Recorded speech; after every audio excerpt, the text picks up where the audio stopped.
What's going on? It's Katie here, and today we have the Pyro H. This is Hollyland's newest addition to their video transmitters. This video is not sponsored. Hollyland just sent this out to me, so I wanted to make an honest review in exchange. Also, little side note, I've already opened and tested this out, so it's not going to look as pretty as it did when it first came, but you'll still get the idea. Alright, here we go. Let's hop into it. We have one transmitter and one receiver. They hook you up with this adjustable shoe mount.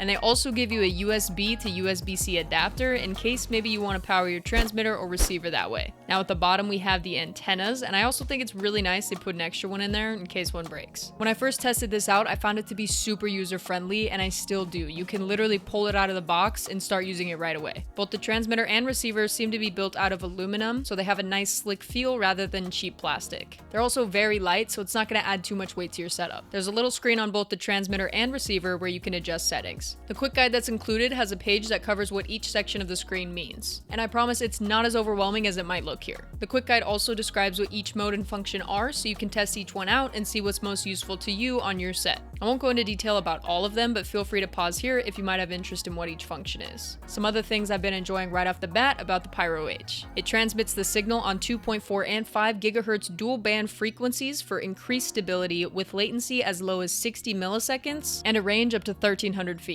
The transmitter supports HDMI input and HDMI loop out. It also supports transmission at 4K 30 frames per second. It has Wi-Fi broadcast technology, which means you can connect 4 receivers to one transmitter. So if you're on set and you need multiple monitors, this makes it possible with, again, one transmitter and stable connection. In order to do this, you have to switch to the broadcasting mode, and when you're in this mode, the signal drops to about 650 feet, which honestly is still really far, so this isn't a problem for me. You can also connect your phone, iPad, laptop to the transmitter through the Wi-Fi, and this also works while the receiver is connected to a monitor. Here you can see my live feed from the HDMI on my monitor, and you can also see it here on my phone. It's super easy to connect. You just have to download their app and connect it to their Wi-Fi. Once you're in the app, you have access to some monitor controls. You can check your graphs, make sure your focus is right, add a center mark, frame for a different ratio. There's a lot you can do in the app, which I think is really cool. Let's talk about power. There's 3 different ways to power this. You can plug it in via the USB-C port, DC input, or you can grab some NPF 970 batteries, which I've linked below. I honestly prefer to use it with the batteries so I can be more mobile. The batteries are not included, but I will say they're not too expensive and they're quality batteries. All in all, I'm really pleased with this product, and I found it to be super useful anytime I'm on set. It allows me the space to work, and it gives the opportunity for a team member, client, or director to be able to see what I'm shooting in real time. So if you're looking for a video transmitter, this might be the one for you. Thanks so much for watching the video. I hope it was helpful. If you have any questions, feel free to drop them down below,